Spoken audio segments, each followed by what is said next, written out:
Hey aspiring filmmakers and film buffs, here are 12 things that you might not have known about The Knight's Tale, at least from a filmmaking perspective. Number 1, the character of Kate was based on actual real-life historical figures. While historically a woman being a blacksmith was certainly rare, it definitely wasn't impossible, even in the Middle Ages. Sometimes the best thing you can do as a filmmaker and screenwriter is to pull character elements from actual real-life people in order to create your own characters. Number 2, in real life, there was a 6-month period of time where no one knew exactly what Geoffrey Chaucer, the real-life historical figure, was doing.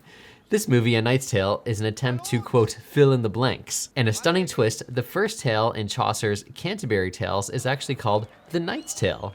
In the movie, the part of Chaucer was written specifically for actor Paul Bettany, and per the director, the film is supposed to feel like a weird written combination of Chaucer and Queen.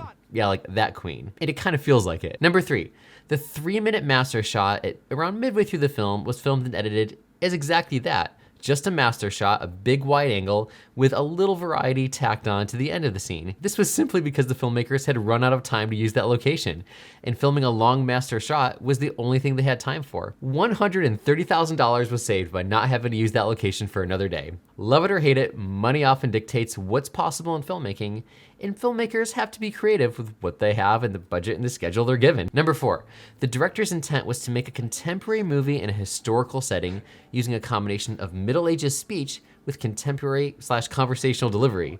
The intention was to use this mash of styles to make the Middle Ages seem alive. It's an interesting technique, but one that many people have grown to enjoy in the, goodness, 20 plus years since the film was released. Number 5, from a cinematography perspective, the technique was to use the camera to, quote, show the world and let the people, the audience, decide what part of the frame to look at. Foreshots were often used to film reactions of the supporting characters, so the audience has options to choose as far as where to look and which character to examine, which honestly greatly increases the rewatch value of the film because there's something new to look at every time. Number 6, during William and the Count's midpoint joust, William is filmed at a normal speed and Adamar is filmed in slow motion to show his power. Number 7, in the Czech Republic where the movie was filmed, the producers hired homeless people to be the extras as a special program to help them get jobs. More proof that extras can come from anywhere and that films can make impacts in ways that we might not expect, even out of the theater. Number 8, movies can be filmed literally anywhere. During the Midpoint Feast, the Feast Hall is built on an honest-to-goodness ice rink, while the wide shots of London were massive $500,000 miniatures. Number 9, for some of the jousting shots, a camera operator was horizontally flown over the jousting course holding the camera, lying parallel to the ground. Drop a comment and let me know if this is something you would ever do, or if it's just too hectic of a thing. Number 10, when filming, the director used specific verbs in his direction in order to guide the actors. Specifically verbs like flirt, seduce, block, etc., which the actors would then have to interpret through their character. It's an interesting directing choice that I would kind of like to try sometime. Number 11, the traveling tournaments in medieval times were basically the equivalent of NFL events nowadays. If there was a weapon, there was an event for it.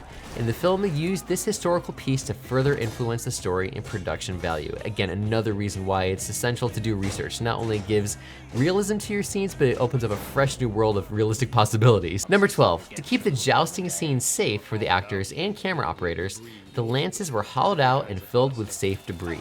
Things like balsa wood splinters and uncooked linguine were used for the smashed debris in the lances. The tips were also made with balsa wood, and balsa wood fences were used for the actors and horses to crash through safely.